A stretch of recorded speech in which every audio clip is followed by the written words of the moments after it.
Pessoal, sejam todos muito bem-vindos. Eu tô aqui com Ju Leroy. Juliana Leroy, da Caminhos Desconhecidos. Ju, seja bem-vinda. Muito obrigada pelo convite. É uma honra muito grande estar aqui hoje. A gente que se sente honrado por você estar aqui e compartilhar um pouco com a gente a respeito das expedições. Sim. Eu acho que o objetivo, a gente conversou um pouquinho antes, a ideia é a Ju passar um pouco pra gente das experiências dela nas expedições que ela faz. Já correu todos os estados? Quase todos, falta um. Qual que falta? O Acre. O Acre, né? Tão distante, mas tem muita planta lá. Provavelmente. Provavelmente. Bom, então já, se pegar a bandeira do Brasil e pintar as estrelinhas de quais estados, já foi pra todos. Já foi todos.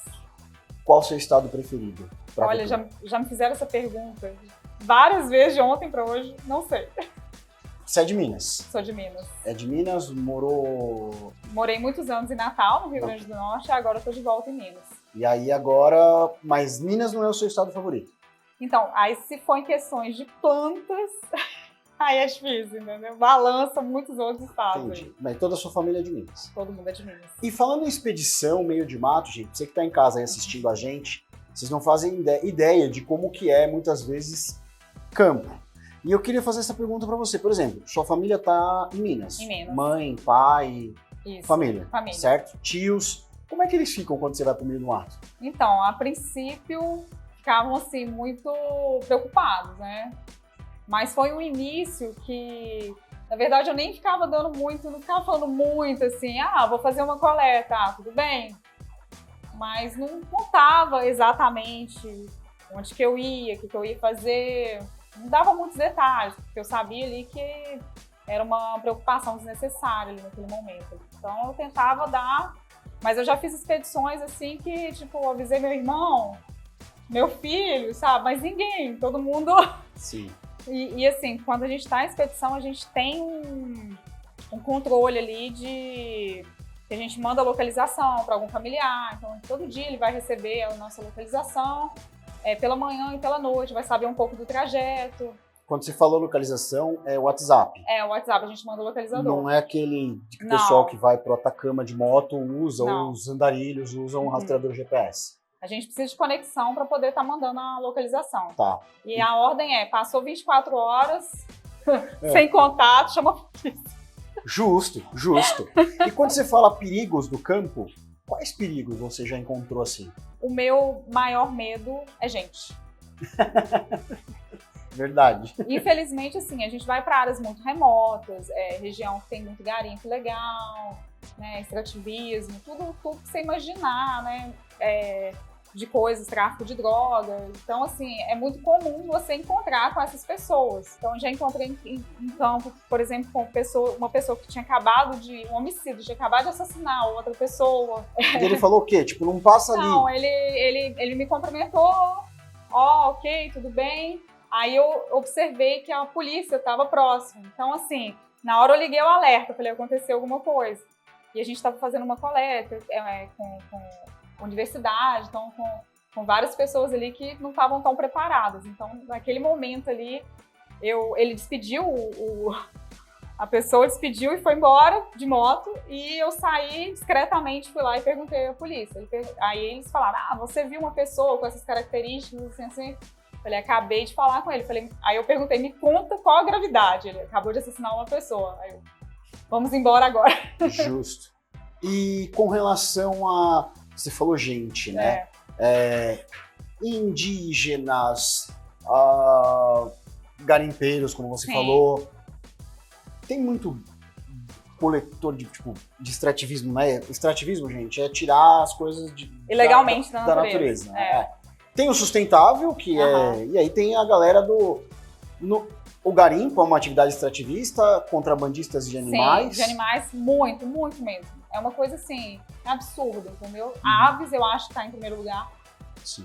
Depois vem peixe, planta. Aí também, se você for tudo. Se o cara pudesse, ele arrancava um pedaço da terra e levava pra vender. Porque se tem gente coletando, pessoal, tem quem compre, Tem gente comprando. Tem quem compre. E vamos falar dos perigos mais controláveis, assim, bicho, onça, serpente, sapo peçonhento, jacaré, perrengue que você passou. Então, eu acho que a primeira vez assim, que eu tive uma experiência grande assim, em mergulho de água doce, meu segundo mergulho a gente deu de cara com uma sucuri de 8 metros. Era amarela, né? Aí dali a gente já viu que assim, que não era aquilo, né? E aí nessa mesma expedição a gente viu mais 2 vezes. E o bicho na dele? Na dele, passando. Tranquilo, não me perturba, tranquilo. Não te perturba. Isso, desse jeito. Legal. Então dali a gente já rompeu essa barreira do medo, né? Só que tem outros perigos, tipo jacaré. A gente sabe que tipo, entrar na água, às vezes uma temperatura mais elevada, onde que tem muito jacaré, é perigoso, que eles normalmente com a temperatura mais baixa é mais tranquilo de se entrar. Então tem esses cuidados ali que a gente observa. É óbvio que a gente não vai entrar no meio dos jacarés, mas assim, a gente sabe que tem regiões que pode estar. Eu já pisei numa cauda de jacaré, era pequeno, mas... Já levou mordida ou não? Não. Nunca? Nem de serpente? Não levei de serpente, não. Que bom. Aranha, escorpião? Escorpião já. Já? Já. Muita dor? Muita dor. Eu tava terminando uma coleta e o meu marido tava manobrando, o Daniel tava manobrando o carro e falou assim, olha aí atrás, porque tinha uns entulhos. O que aconteceu? Picou meu dedo, eu tava de chinelo, já tinha tirado a roupa toda de campo, era só manobrar o carro e ir embora. É na hora que você tá tranquilo, né? Que você fala, nossa, coleta de campo, abre no porta-mala. Não, e já era área urbana, a gente já tava indo embora, pegar a BR e ir embora, aí de repente, nossa, aí foi aquela dor, aí E assim, o perrengue foi tão grande, que eu falei, tem que ir pro hospital, porque realmente era uma dor muito forte. Aí no meio do caminho o carro furou o pneu, era noite, tivemos que tirar tudo do carro pra poder... Aí no final das contas demorou tanto para chegar na cidade mais próxima que a dor já tinha melhorado, eu não tava sentindo mais nada, falei, aqui não vou no hospital nada não. Dorflex resolveu? Foi literalmente isso, tomei um antialérgico, alguma coisa do tipo. Você é alérgica? Não sei. Menos mal. Marimbondo, abelha, Sim. Formiga. Tudo. Nossa, eu fui pra Chapada dos Veadeiros o ano passado. Faz trilha 10, 12 quilômetros no meio do mato, mochila e eu faço questão, hoje eu levo câmera fotográfica, celular, powerbank e água. Água, rodo e chocolate, porque eu gasto muita energia e aí dá aquelas baixadas de pressão que é só o chocolate que resolve. E, de boa, anda pra cima e pra baixo, último dia na Chapada dos Veadeiros.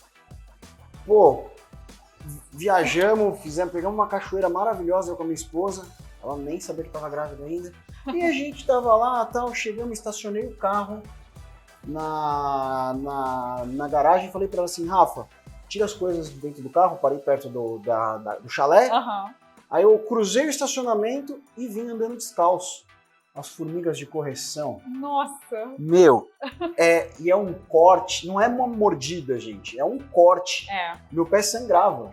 E assim, foi uma dor insuportável no começo, mas passou muito rápido também. Tipo assim, ou era muita dopamina e adrenalina junto, que o corpo falou, cara, só corre. Mas nossa, que dor. Nunca senti uma dor desse jeito. São aquelas, eu não sei, bom, perdão, né, gente? Se tem algum mirmecólogo especialista aí, mas... Chapada dos Veadeiros, parte leste da Chapada, aquelas formigas que ela tem o corpo aneladinho, amarelinho, não é filhote de cupim, cabeça bem vermelha e as garras pretas. E obviamente quando elas vão, elas são andarilhas, né, pessoal? Elas saem, vão destruindo tudo e tal e cara, que dor. Eu com formiga, eu passei um perrengue muito grande. Eu tava terminando uma coleta, então assim, quando você sai da água depois de um período de 8 horas dentro da água, tá tudo frágil, tipo, as unhas são frágeis, a pele, né? Tá tudo ali, qualquer coisa corta fácil. Aí eu tô lá sentada na beira do rio, de repente caiu uma formiga na minha boca, assim.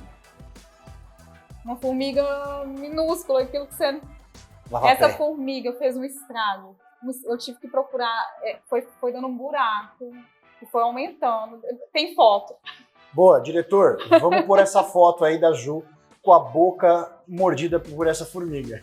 E assim, a gente estava próximo do Parque Nacional Montanhas do Tumucumaque. Onde fica? No Amapá, divisa ali com o Suriname. Legal. E... O que você faz?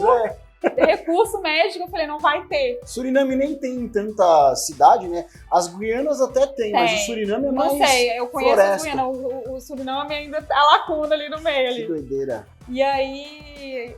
Aí chegou uma hora que, tipo, começou a dar muito pus e ficou uma coisa... Tipo, mas isso dias depois. Dias depois, inchando, e eu dormi e senti aquilo pulsando. Falei, pronto. Imagina pra dormir, porque você tá no campo, gente, pra você ter uma ideia. Nessa condição, de repente, você não tem aquela pousada confortável. Não, a gente tava dormindo no carro. É carro, é banho de rio. Só para deixar registrado como nós estamos vivendo os últimos dias aqui.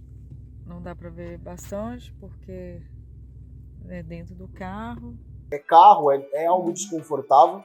Eu fico imaginando, é que assim, na verdade você não dorme, você apaga de cansaço, né? Literalmente é assim mesmo. A gente, tipo assim, a gente vai dormir 8, 9 horas da noite para acordar 5 horas da manhã. Então, quando a gente entra, apaga completamente. E ainda tem um risco, porque você mexe com plantas, né? Uhum. Então, a chance de você ter um sapo seta, né? Um dendrobates ali, com algum machucado na mão, como se for, que fica sensível, as próprias folhas. A gente volta de cada vez que a gente entra na água, todo cheio de cortes, porque assim, são muitos galhos, muitos troncos, às vezes correnteza. Eu já fui arrastado por correnteza que eu saí batendo toda. Eu fiquei roxa. Você usa neoprene. Mas não segura. Não, é só para não evitar mais frio e um ou outro corte. Só para temperatura ali, mas e ajuda também quando tem muito mosquito, sabe? Porque você faz flutuação, né? Boa. Porque que você fica muito tempo ali, e aí às vezes eles ficam muito assim em cima da gente. Você usa alguma coisa na cabeça, tipo uma touca para evitar?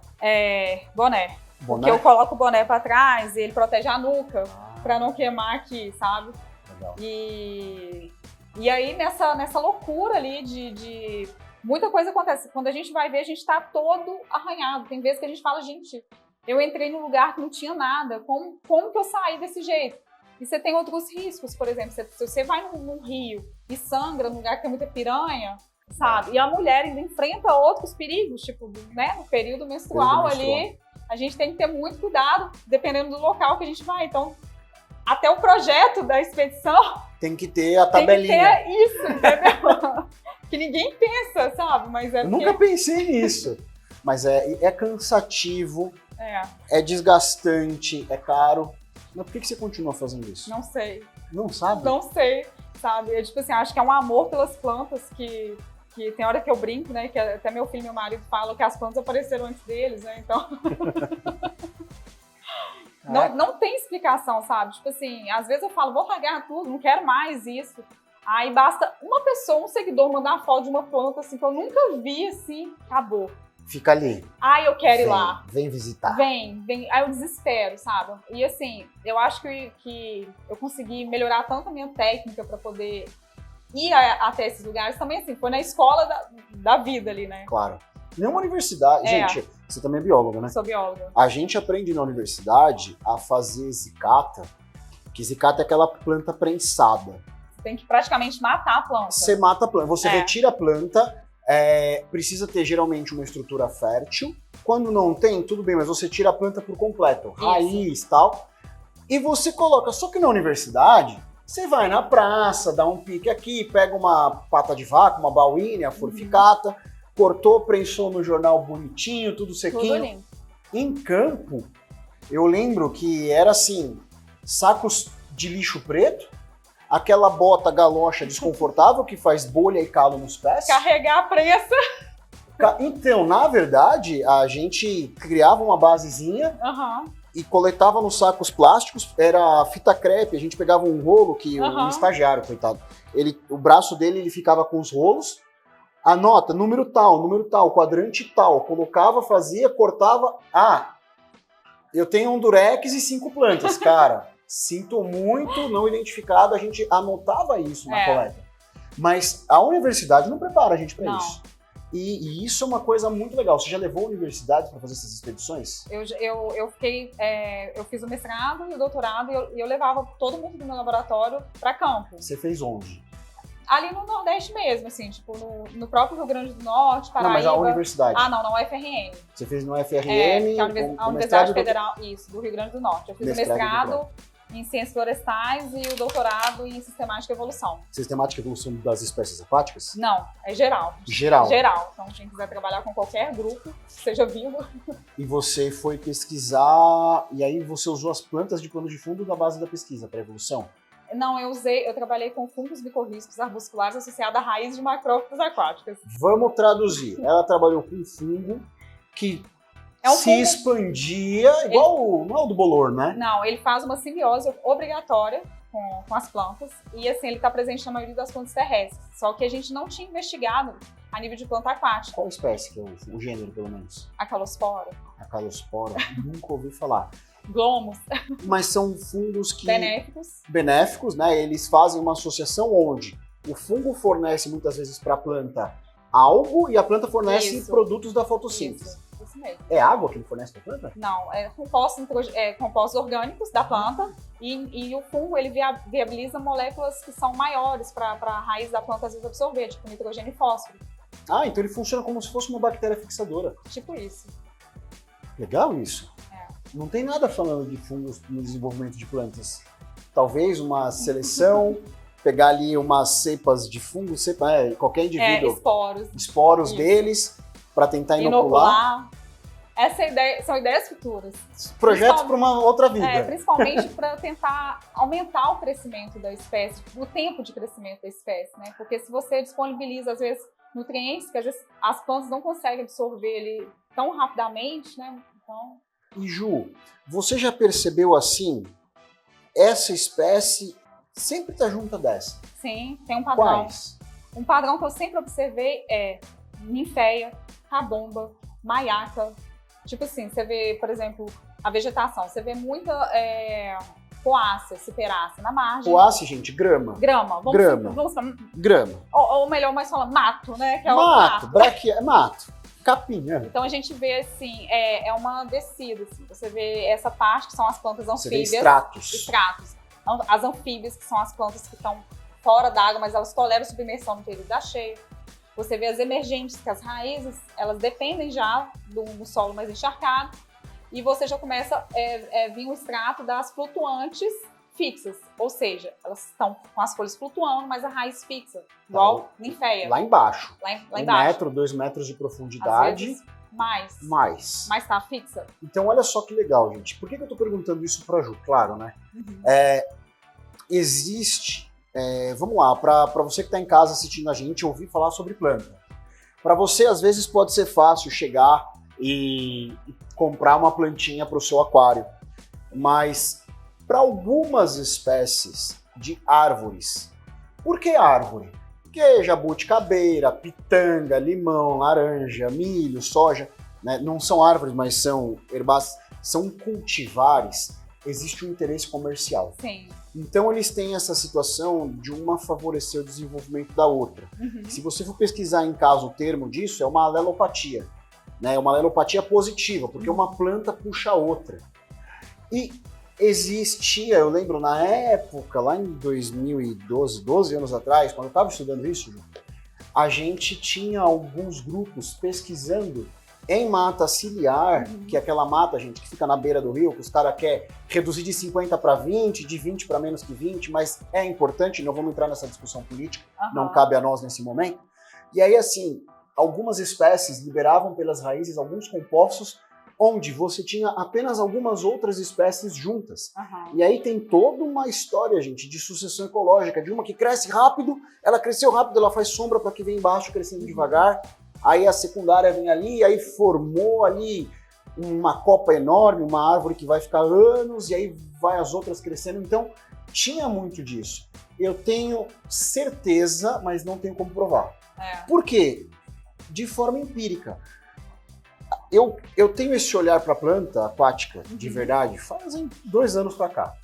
E sempre que tem uma oportunidade, é uma cachoeira, alguma coisa, eu vou vendo, sempre percebo Eleucários junto de Eleucaulon, formando uns aglomerados, gente, que se for arrancar, é igual arrancar tufo de grama. Sai tudo junto. Sai tudo. E não tem terra, é o emaranhado de raízes mesmo. É muito doido. Na verdade, é um pouco do sedimento, muito pouco que eles precisam ali, que às vezes escorre das pedras, que desce com a chuva pelas rochas e acumula. Então, onde que acumula ali, elas já começam a crescer. Então, elas têm uma facilidade muito, muito grande para poder de crescer nesses locais. E você pode observar que às vezes elas não estão fixas. Você arranca com uma facilidade ali que se a chuva forte vier, limpa tudo. Exato. E eu vejo também, é como você falou, né? Tem uma bifurcação aqui tá chovendo, vem o substrato ali e vai aglomerando. Vi maiaca, até te mandei também, acho que era maiaca com alguma outra coisa misturada. Sim. Então, deve ter algum tipo Existe de relação. padrão. Deve entendeu? ter, é que você vai sempre, então por isso que eu te perguntei. Que deve ter, porque, por exemplo, claro que existem N fatores dentro do aquário. Existem. Mas, poxa, a gente, olha só como a gente, de forma empírica, não conhece o termo de sucessão ecológica primária, domina, condiciona o ambiente para vir a segundas plantas, mas a gente fala de aquário amadurecido, plantas de uma segunda introdução, plantas que a gente vai usar para condicionar o aquário e muita espécie brasileira. Eu tô aqui pensando, de repente, se a gente pudesse construir no futuro até algum aquário verde, porque as nossas plantas, boa parte delas são verdes, com essas folhas, esse aspecto bem natural, onde a gente pudesse repetir o que a gente vê na natureza. Ah, mas essa planta, a maiaca, gente, a maiaca é assim, ó, você vai no seu guarda-roupa, pega todas as suas roupas de manga comprida, joga todas em cima da sua cama. Parte vai ficar assim, parte vai ficar assim. A maiaca cresce assim. Qualquer jeito. A aquapaisagista fala, maiaca é legal, mas ela fica bem espalhada. Não importa. Ela fica. Mas é natural dela, né? O comportamento dela. Então, isso é muito legal. A gente podia pensar em fazer alguma coisa desse tipo. Não tô nem aí pro concurso, posição, mas eu tô preocupado em... Eu já lancei o desafio para várias pessoas. Muita gente que fala comigo no Insta fala, pessoal, vamos pensar na flora nativa, porque lá fora tá todo mundo querendo o que a gente tem. Então vamos explorar isso de uma forma ali que transpareça a beleza que a gente tem nos nossos rios, a nossa flora, né? Porque acho isso uma coisa muito importante, a gente reconhecer e valorizar o que é nosso e transmitir essa mensagem para fora. Falar, ó, a gente... eu lembro que você falou com o Kleber, né, no Aquaflow, se a gente conseguir, a gente direciona o link pro vídeo do Kleber. Staurogenia é uma espécie nativa, né? Eu não lembro se era Monte Carlo ou Cuba, ou as duas. Não, é uma das duas, gente, eu confundo toda hora, mas uma das duas a gente coloca aí pra ver depois a gente pesquisa. Qual que é. E se a gente não pesquisar, você pesquisa depois. Mas assim, eu tava conversando com o Caio agora, a Plant Farm, gente, pra quem não sabe, apoia a Ju. E se você é uma marca, se você que tá vendo a gente gosta do aquarismo, a gente vai deixar um QR Code em algum lugar aqui para você apoiar a Ju de forma indireta, um vaquinha online, Ju, porque expedições são custosas, mas a Plant Farm apoia a Ju. Nessa questão, gente, de simplesmente a divulgação. E a Plant Farm trouxe a Eleocaris montevidensis, que será que é de Montevidéu mesmo? Porque assim, se é de Montevidéu, gente, Montevidéu é a capital do Uruguai, desemboca a Bacia da Prata, Rio da Prata, Rio Paraná.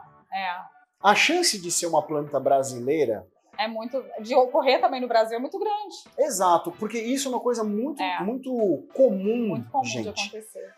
Para animais é um pouco mais difícil de acontecer, porque o animal tem a questão da mobilidade, tem a questão de uma cor não cruza com a outra, peixe principalmente, a questão, se você misturar um cardume na sua casa e não for um cardume da mesma região, você vai ver que eles vão nadar de forma desordenada e não vão fazer aquela onda bonitinha que você gosta.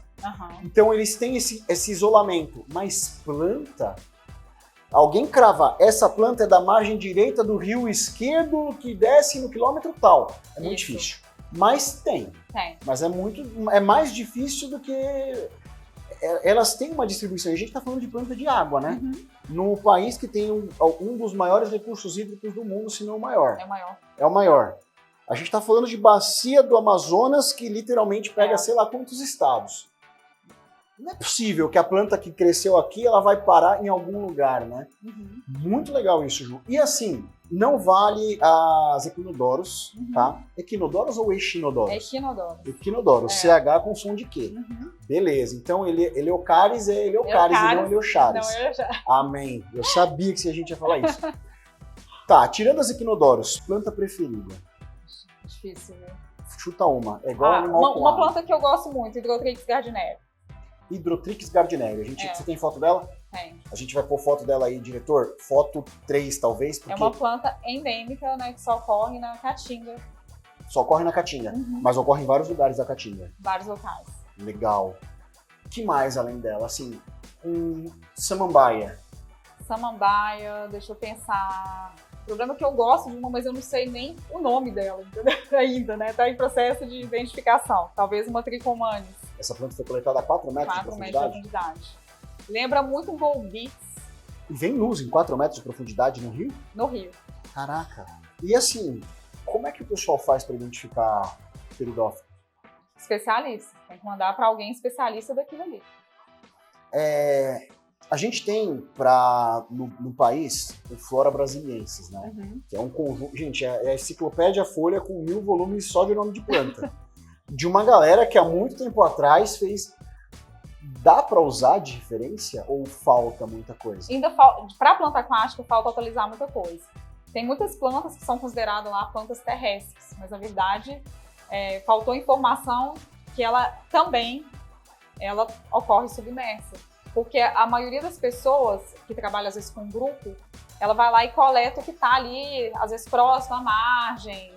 Porque como as plantas elas são muito resilientes, então no período que baixa o nível da água, então elas toleram ali ficar muito tempo na parte seca. Então, que é quando o pesquisador vai, né? Que é quando ele vai. Ele então, não vai na cheia, porque não a cheia vai. é inacessível muitas vezes. Então ele vai lá, coleta, então a observação dele de campo foi terrícola. Legal isso. Gente, ela tá falando terrícola e não terrestre, porque terrestres são todos os seres vivos que vivem no planeta Terra. Não importa se você acha que o planeta Terra é plano, é redondo, é oval, é oco, em formato de rosquinha, mas no nosso planeta. Não vamos entrar também nessa discussão, mas é uma briga boa aí. Que legal. Então que a gente tem muitos exemplos desse tipo. É uma coisa assim, eu já vi plantas que vários pesquisadores falaram, nossa, eu não imaginava que ela ocorria dentro d'água. E em grandes profundidades, às vezes, sei lá, 2, 3 metros de profundidade de uma região que o rio ele não baixa totalmente para falar, não, essa espécie ela está tolerando a cheia. Entendeu? E como que um pesquisador, como que você faz para identificar? Conta a história pra gente, qual é o processo para identificar uma planta? Então, começa assim, primeiro a gente vai a campo, coleta, então a gente separa em 3 partes. Uma a gente faz esse cata dela, que a gente seca a planta. Outra, eu tento manter uma viva por um acervo pessoal, porque se às vezes a planta ela não está fértil, né, ou melhor, não tem flor, a gente precisa Quando é uma planta que tem flor, né? Quando ela não está fértil, né? Porque aí a gente precisa esperar para que ela... Forme soros, esporófito ou a estrutura alguma estrutura ela tem que formar para ajudar na identificação. Tem algumas plantas que não precisa, pela própria folha você consegue. Mas tem outras que não. A maioria não. Então você tem que ter todo esse processo. Aí você tem então no carro umas pilhas de jornal velho, prensonas e cata. Isso é uma parte delas. Uma parte delas. Aí tá lá anotado. Tá tudo anotado. Rio direito, vocês têm GPS. Marca o ponto do GPS. Legal. Descreve o ambiente.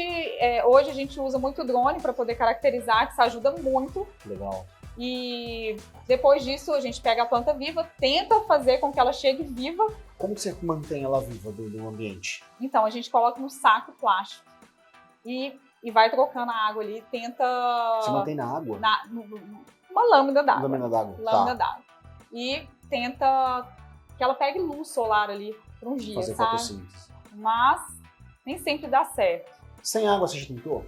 Sem água, depende de quanto tempo você vai ficar no campo. Tipo assim, com água desse jeito, pouco tempo.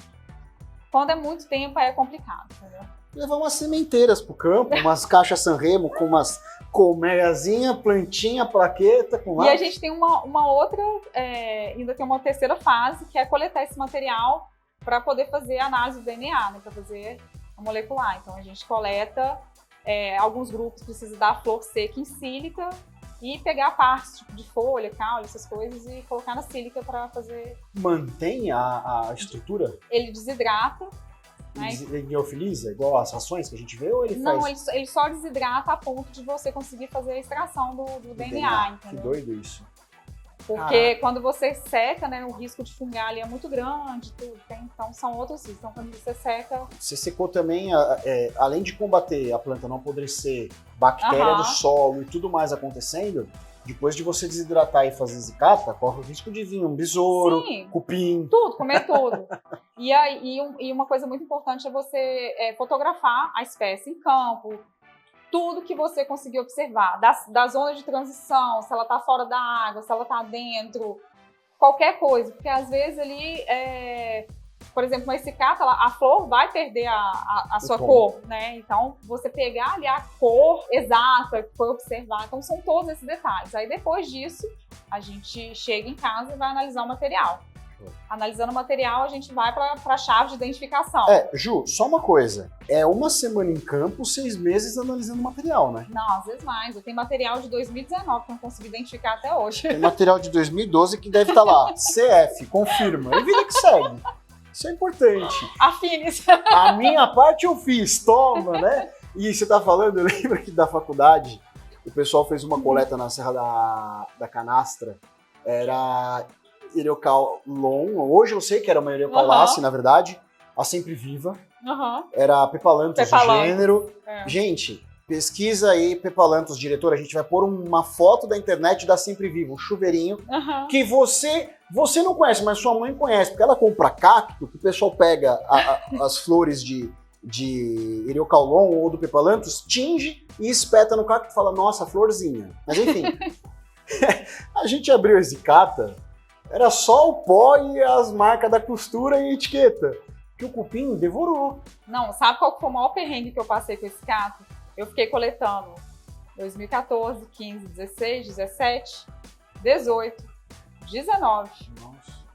Eu tinha uma caixa, uma ruma de coisa, que tinha até várias possíveis novas espécies. Ó, naftalina, tô sentindo o cheiro da naftalina aqui. E a caixa tinha muita naftalina. Aí a gente foi fazer uma viagem e a caixa estava lá guardada, era uma caixa dessas de plástico, tipo multiuso grande, bem grande, e estavam todas as plantinhas no jornal com a naftalina e estava tudo ok até então, estavam lindas, perfeitas. Viajei, deu uma chuva muito forte, eu fiquei tipo 30 dias fora de casa. Quando eu voltei, uma telha na ventania rompeu e molhou, infiltrou e... Perdeu. Perdi tudo. Nossa, mas isso foi uma tristeza sem fim, tipo, era o meu acervo pessoal, entendeu? Nossa. Eu conheço algumas pessoas que o acervo pessoal tem mais de 3 mil plantas secas. A pessoa não tem livro na prateleira, ela tem uns armários de metal, olha que legal, pum, vem. E agora eu tô tentando, eu acho que eu fiquei tão traumatizada que eu fiz 2 expedições que eu não conseguia, sabe, você montava esse cato, você ficava assim, receosa, nossa, será que vai... Mas hoje o registro fotográfico ajuda muito. Ajuda muito. E você manda planta do Brasil para fora para identificar? Não. Sempre Universidade Brasileira? Na universidade. Para nós é um processo tão burocrático para poder fazer isso que... E seria fácil, porque você está me falando, vocês fazem análise de DNA. Não, e se eu forneço essas informações para quem? Não, você fornece a planta. Para o especialista do grupo ali. Não, entendeu? Perfeito, mas veja só, você fornece análise de DNA. Que caso seja alguma espécie que já tenha sequência genética, gente, azinho na universidade, não, mas é A com T, C com G, você vai lembrar disso em algum momento. Se já tem a sequência disso, a identificação seria muito mais simples. O problema não tem tudo sequenciado ainda. Não. E nem vai ter, né, Ju? Não, e o custo disso, né? Porque o custo é muito alto. Então, quando a gente fala, vamos fazer, é um custo altíssimo. E eu tô te perguntando porque, por exemplo, o Herbário de Kew fez sequenciamento, o pessoal participou da filogenia e genética das angiospermas, que é a nova organização de qual grupo é parente de qual grupo, é evolução, isso, né? Isso é bem legal para quem gosta do assunto de evolução. Ver o tipo de parentesco, o Edu Fonseca ele fala, né, a respeito de algumas famílias que são mais derivadas, outras mais primitivas, e do tipo de rebrotamento. Então isso é uma coisa legal para quem quiser se aprofundar. A gente está esticando o assunto e vamos que vamos, mas é muito legal, mas facilitaria muito o trabalho. Muito. E assim, aí, vamos supor, eu chego de uma expedição com 100 plantas. Algumas a gente sabe ali o que é, mas 70% precisa de ajuda do especialista. Então, a gente tem outro custo, que é fazer esse material chegar até o especialista. Então, se você tem ali, por exemplo, 20 famílias, são 20 especialistas diferentes que a gente tem que enviar essa amostra. 20 famílias de plantas, gente. De plantas. Então, rotalas, a família das rotalas, a família das ludvígias, nem sei se é a mesma família, das Eriocaulon, Eleocaris e por aí vai, né? Isso. Caraca, meu. Então, é um trabalho ali, e às vezes você manda para o especialista fica sem tempo, fica aquilo guardado no armário por anos. Aí esses dias foi até interessante que eu estava em contato com um especialista e já preparando para a próxima expedição. E assim, eu tento reunir algumas pessoas mais próximas para a gente trocar uma ideia durante ali, porque se a gente vê alguma coisa muito promissor, então a gente dá uma ênfase naquele local. Fica mais tempo, é isso? Fica mais tempo, tá, né? Coleta mais. Coleta mais, né? Às vezes, por exemplo, a gente não consegue pegar a planta com a flor aberta, a gente tenta descobrir o horário então tem essa história também. Tipo o girassol, que acompanha ao longo do dia? É porque tipo, tem algumas plantas, por exemplo, que só florescem pela manhã, bem pela manhã, outras só à noite. Então, tipo assim, igual eu boto meu marido para poder achar flor de ninféia no meio do rio à noite. É muito amor. Vocês usam prancha de stand-up, caiaque? A gente pede emprestado. A gente comprou um caiaque inflável, só que ele ocupa muito espaço. Então, quando a gente vai de avião, é impossível levar.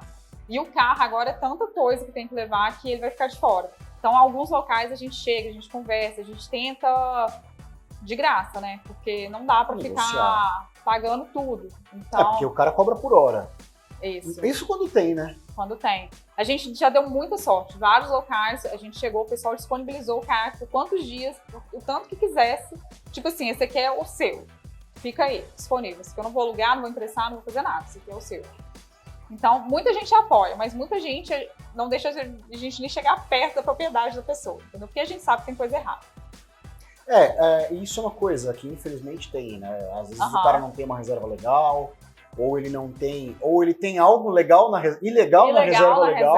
Não pode, gente, uma reserva legal, você tem que ter, você pode no máximo fazer um passeio, um uso de baixo impacto, como por exemplo uma trilha que tem que ser limitada, controle de acesso. E aí, às vezes, o cara tem lá na beira do rio um tobogã com a casa dele virada para uma obra majestosa, vamos dizer assim. E falando dessa parte, porque aí é o lado humano que a gente, apesar de ter medo de humanos ajudam muitos humanos também. O brasileiro também é aquela coisa, vem cá, almoça em casa, né? O pessoal te ajuda muito? Sim, principalmente seguidores. Sério? Sério. Tipo, eu vou conversando. Gente, eu demoro a responder, mas eu respondo. E quando eu respondo, eu gosto muito de saber da região que a pessoa é. Porque eu lanço um desafio dela começar a observar a flora dela ao entorno de casa. Porque lá na minha região não tem nada. Aí, de repente, a pessoa me manda a foto de um esgoto. E eu, nossa... Sabe? Então é assim. Então eu vou trocando ideia. Então eu vou marcando, ó. Essa pessoa aqui é desse estado, dessa cidade, que eu vou passar. Então é muito bom ter uma pessoa da região que tem esse olhar e que sabe o que a gente busca. Que conhece propriedades, pessoas que podem apoiar. Isso é legal. Vou te contar uma história uma vez. Acho que essa foi uma coisa muito louca. Uma vez eu estava num grupo do Facebook, vi uma pessoa postou uma foto de uma planta. Eu fiquei desorientada. Falei, que é isso? Nunca vi. Aí, troquei 2 palavras com ele e falei, olha, se eu for aí, ele era do Rio Grande do Sul, eu no Rio Grande do Norte. Se eu for aí um pouco antes do Natal, que era o tempo que eu tinha disponível ali, né, o feriado entre o Natal e o Ano Novo, você me leva nesse lugar? Ele, não, levo, pode vir. Por coincidência, ele era um biólogo. Entendia mais ou menos do que a gente estava, né? E aí, achei uma passagem na promoção, a gente chegou lá, eu e meu marido, foi uma época que a gente estava sem recurso nenhum. Zero de grana, porque quem vive em campo fica duro. Nós viajamos de carona para chegar o mais próximo da cidade dele, que era muito longe, no Rio Grande do Sul. Onde que era? Uma cidadezinha, ixi, eu fugi o nome dela aqui. Eu vou lembrar Tudo depois. Porque tipo, é uma cidadezinha de 3 mil habitantes, entendeu? Nossa. Perto de Vacaria. Tá. Tipo, a gente foi até Vacaria de carona. Aí a gente chegou em Vacaria, aí a gente viu que não passava nada, nenhum carro, nada pra... Porque o Sul, gente, fecha 7, 8 horas da noite, fechou. Você que vai jantar na sua casa. E aí, quando a gente chegou lá, a gente descobriu que tinha um ônibus que ia pra cidade e só tinha um. Por dia, ou 2, não sei, sabe? Tipo, um de manhã, um de tarde, uma coisa assim. Aí na hora que eu mandei mensagem pra ele, falei, tô chegando.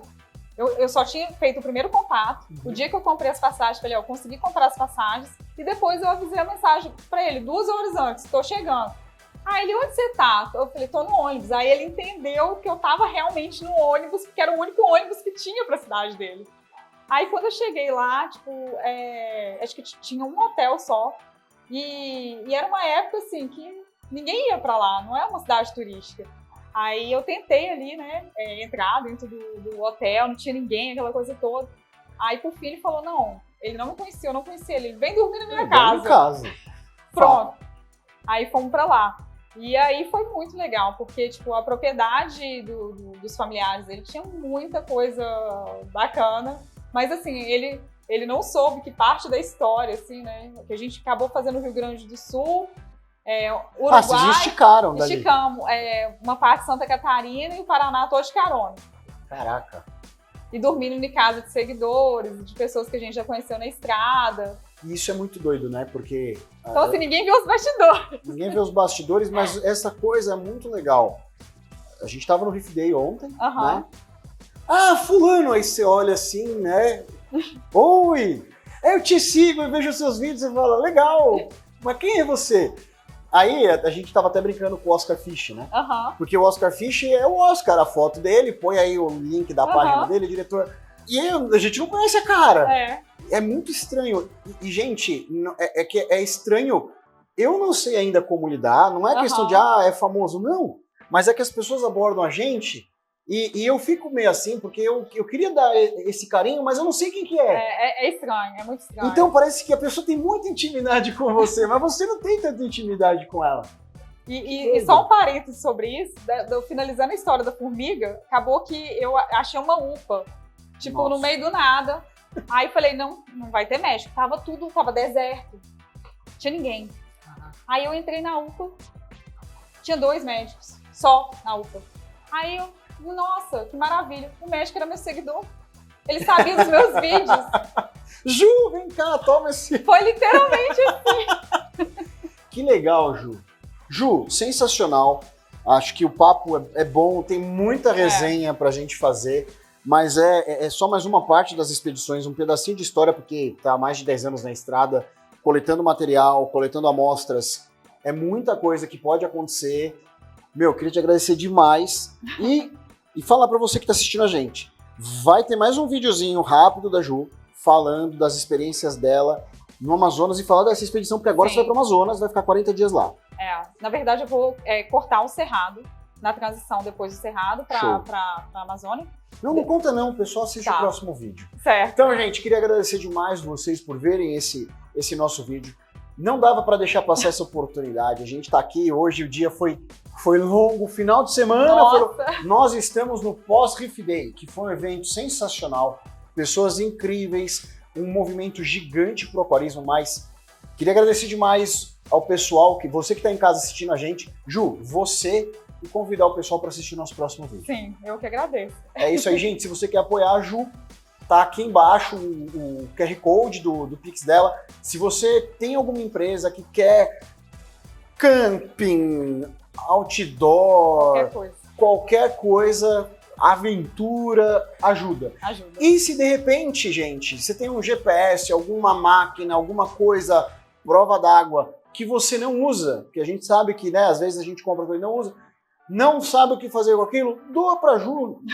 Vou falar, porque às vezes o pessoal... Eu tenho essa caixa estanque aqui de 40 mil reais que eu usei uma vez. Acontece. Acontece, sim. Acontece. Já aconteceu comigo. Olha lá, ó. Então é isso, gente. Agradecer vocês, Ju, agradecer você mais uma vez. E vamos pro próximo. Gente, valeu!